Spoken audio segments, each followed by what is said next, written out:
What's up, B Squad? It is your boy JB, and I am here today with a review for Ready to Love, Season 7, Episode 8. The episode is titled Nair in the Hair, you guys. So before we jump into this review, if you guys are watching this video or any other video on the channel and you guys aren't subscribed yet, sorry, you guys. If you guys aren't subscribed yet, do me a solid favor by stop taking me out on this date and having me pay for it at the end of it. And do me that favor by liking the video, subscribing to the channel, turning your post notifications on, and sharing the video, you guys. And with that out of the way, without further ado, let's discuss Ready to Love, shall we? All right, you guys. So this week we have the latest, the Sexist Six. They are going, so Tommy wants these ladies to introduce their exes to these gentlemen that they have connections with. For the life of me, I don't understand why this is still a thing. For me personally, with an ex, if you are an ex of mine, you're out of sight, out of mind. Now my relationships that I have had, none of them like ended, in a blaze of fire. But minus one, and that ex, we would never ever be in the same room together. But most of my exes, it's ended amicably, and if we see each other in public, we speak. But other than that, it's not something that once you're an ex, baby, you're an ex. I don't want you to meet anybody that I'm interested in. If we couldn't make it work out, why would I then want your opinion on somebody else? No, thank you.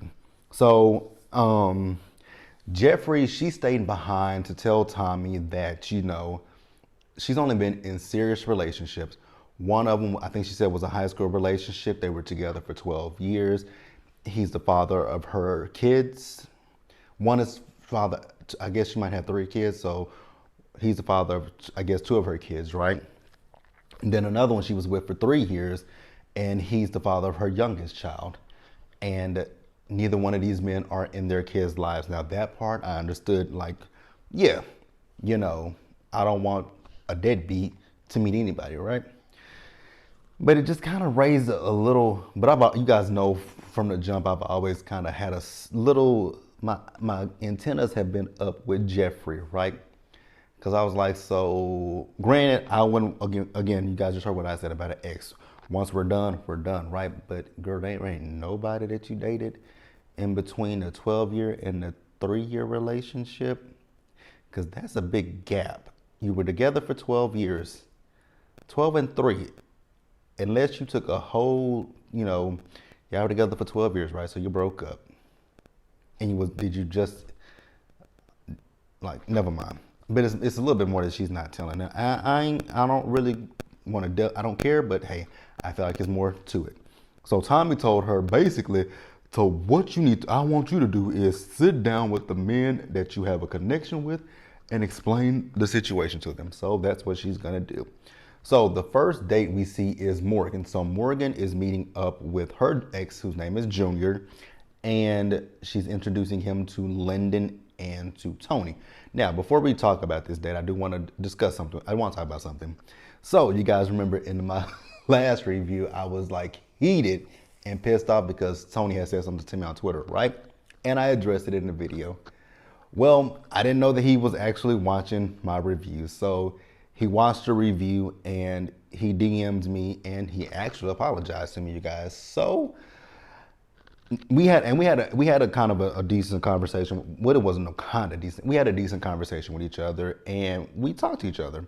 So Tony, if you're watching, I'm still gonna have the same. I still feel, you explained who you are to me, right? And I understand that, right? But when it comes to this show, all I can go by is what I see on the show. And from what we see on the show with you, it just kind of seems as if it's a smooth criminal, so to speak, right? It feels like you say the right things to get by. Just my opinion. I don't think anything negative of you. I just go based off of what I see on this show, right? So Lyndon shows up first to the date. And when it comes down to Lyndon and Morgan, I don't see the connection. Honestly, I feel like what it might be with Morgan is, I think Morgan might feel the same way that I feel about Tony, that there's something's not quite what everything isn't what it seems, right? And again, just what we see on the show, Tony. So just saying that, right? So it just feels that way to me. And I think Morgan might be seeing that. Now, I did not like the fact that when Tony showed up to this date with Morgan and her ex, that he was talking about how short the man was. I'm like, Tony, if that's an ex, then you might not have nothing to worry about. So I don't know why we're kind of sizing him up. But hey, it is what it is, right?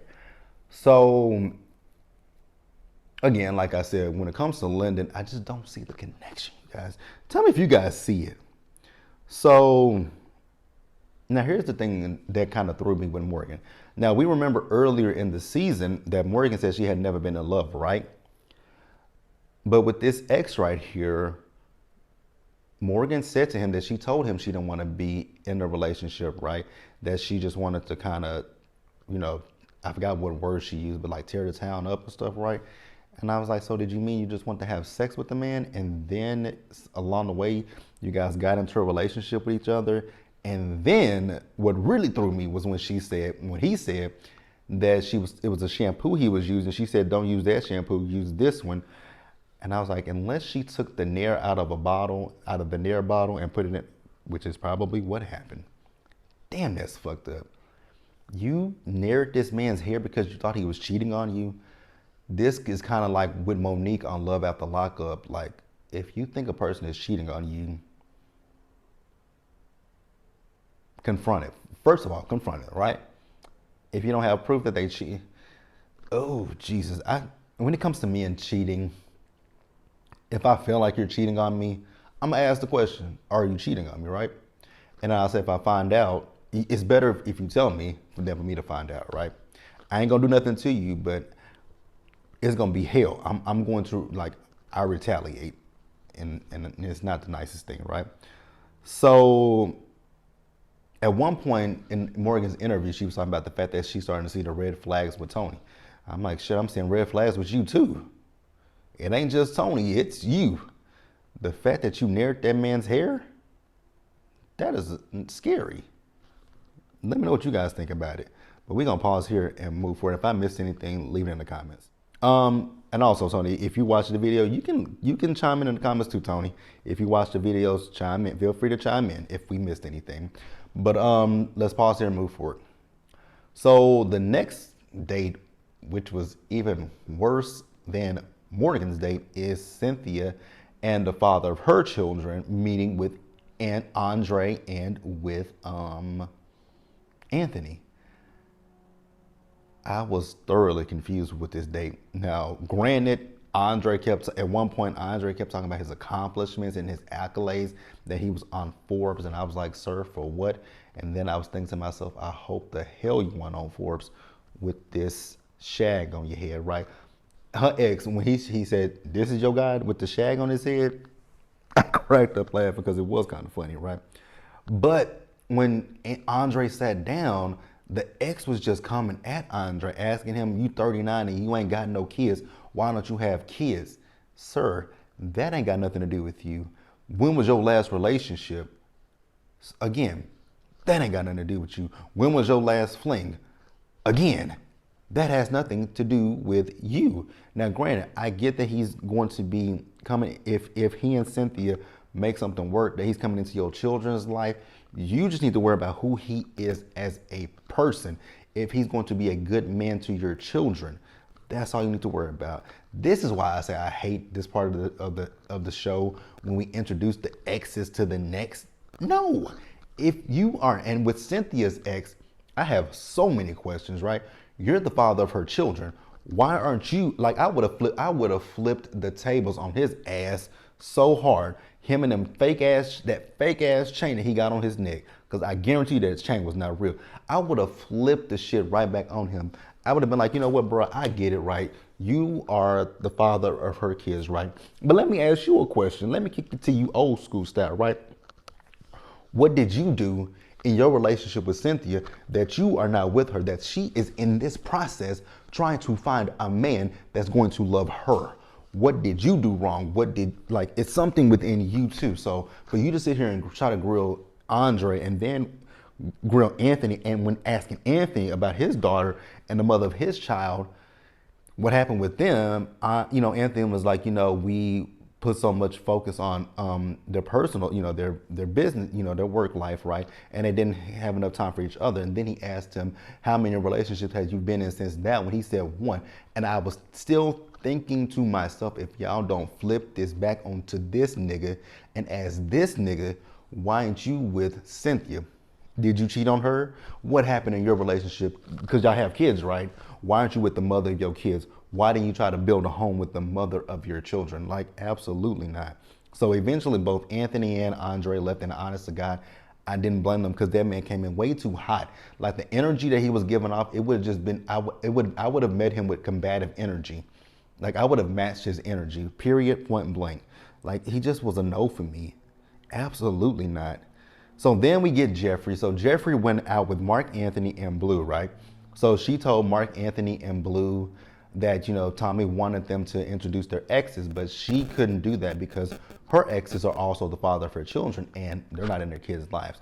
And I don't blame her. I don't do deadbeats. You're just a scum of the earth, right?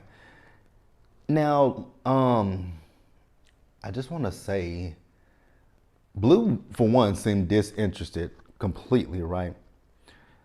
And, they were asking, Blue was in his interview like, so you don't have anybody that you could have introduced us to?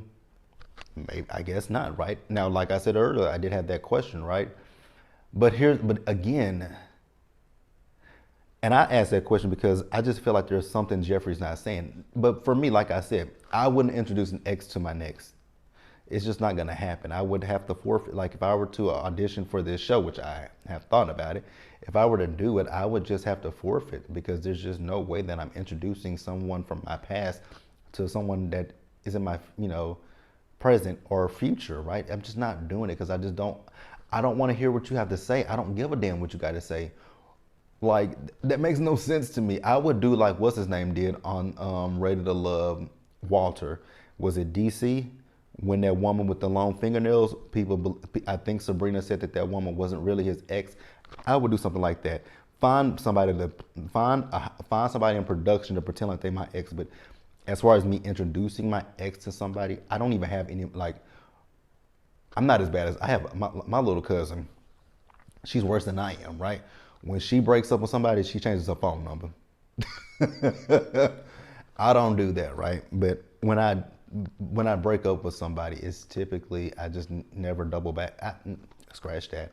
I have doubled back once, but that was because we were together for 5 years and,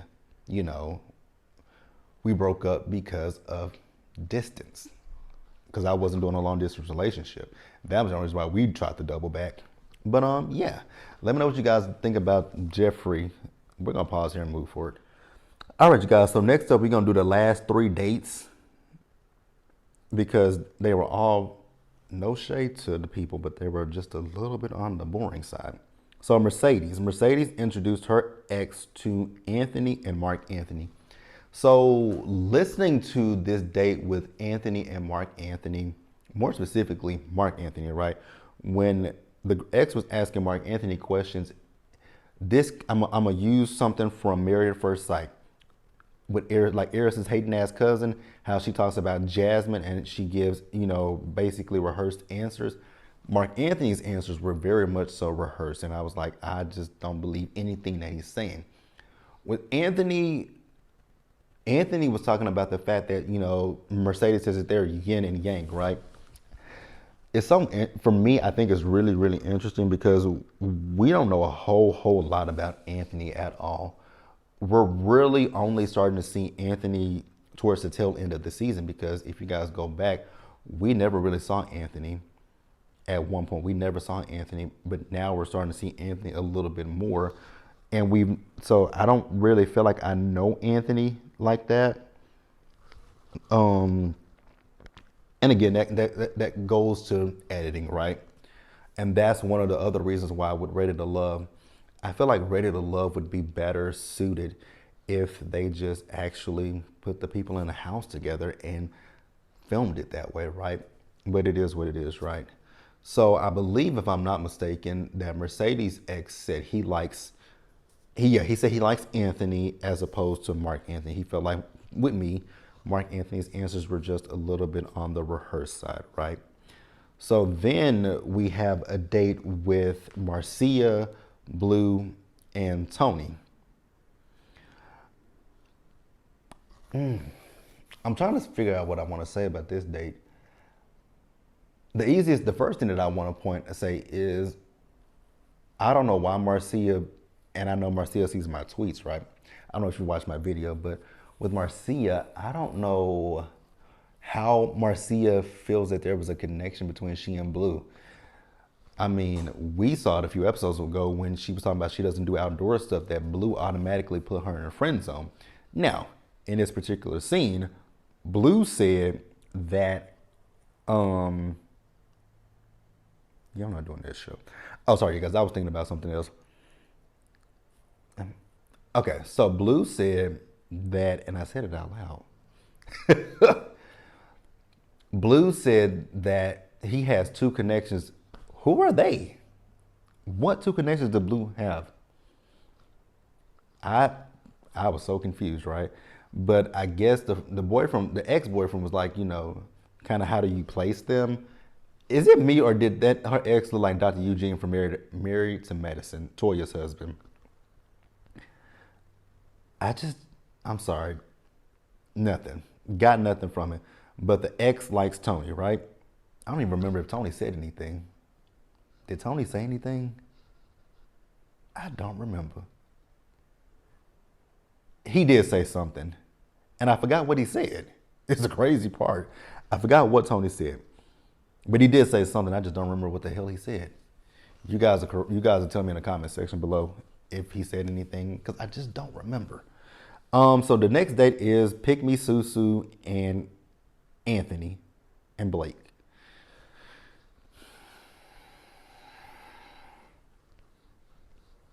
What is there to say about this? What is there to say? Nothing. Pick Me Susu does not have a connection with Anthony. Blake is Blake. Monotone. Answers a question with a question. Robotic. Stoic. He doesn't, honestly, when I do see him, he doesn't give any emotions. He just is very stagnant. He's just very plain Jane.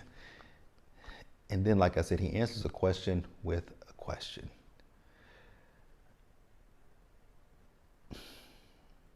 Why is Blake still here? I really had that question. Why is Blake still around? Good God.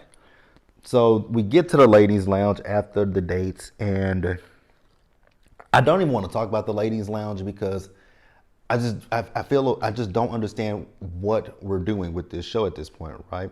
Actually, before the ladies' lounge, she went over to Andre's house and he cooked dinner for her. Jeffrey, this makeup, this hair, and this voice.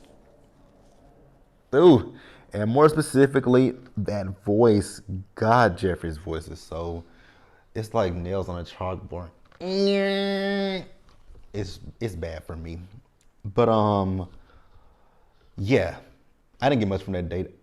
Honestly, I wouldn't be surprised. The way that they were looking at each other and kissing each other, it was given once them cameras left, they had sex. I'm just saying. It just would have gave to me. But the ladies' lounge, I'm skipping past it because at this point, what's the purpose of the ladies' lounge, right? If the ladies don't have a connection with Blake, nobody has a connection with Blake but Pick Me Susu. And even Pick Me Susu doesn't really have a connection with Blake, right? So if none of the ladies really have a connection with Blake, why is it that Blake continuously skates by? I don't understand that. Like, that makes no sense to me. This is given Paul from Ready to Love Potomac. Paul skated all the way to the end of the season with Dakia, and they didn't even pick each other. It's really giving Paul, and it's kind of irritating to me because it feels like at this point, y'all are playing in my face, right? Y'all sent Blue home. Granted, it should have been a double elimination. Let's just be real. Blue nor Blake has a connection. Why don't we just do like why don't we do like what happened with Camille and Cornelius? Send Cornelius home. Well, send Blake home and let Camille Sue send Camille. Damn it. I keep saying it wrong. Send Blake home, right? And then Pick Me Susu will go home too because she does not have a connection with Anthony, you guys. But that's really all I can give to this episode. It wasn't a bad episode. It's just the fact that I don't understand the reason for carrying Blake through. At this point, y'all kind of showing your hands. It's for drama. But we're at the end of the episode now, right? Oh, we are. We're at the end of the season. But you know what, though? They have not gone on a couples retreat. Well, not a couples retreat. They haven't gone away for the weekend yet. I just thought about that. They have not gone away for the weekend. Is that what y'all saving Blake for the weekend getaway trip? I feel like that's what y'all are saving Blake for, is the weekend getaway trip. So fireworks can explode between, oh my God, that's exactly what's going to happen. Please, for the love of God, don't let that happen. But I can kind of see the writings on the wall, right? Y'all know every time they go on a weekend trip, there's always some drama that ensues, right? This season, I feel like the drama is going to happen between three people, six people, right? The drama is going to happen between Lyndon, Tony, Morgan. That's one set of fireworks. Then the other set of fireworks is going to be with Sue, Jeffrey, and Blake, because they're going to have a confrontation again, and I just feel like that's going to come. I feel like that's what it is, you guys. But let me know what you guys thought about this episode. Again, it wasn't a bad episode. It's just the ending for me. I just don't understand why we're keeping Blake. But I will catch you guys in the next one, you guys. Stay safe out there. Take care of yourselves. Wash your hands. Be blessed. And I'll see you guys in the next one.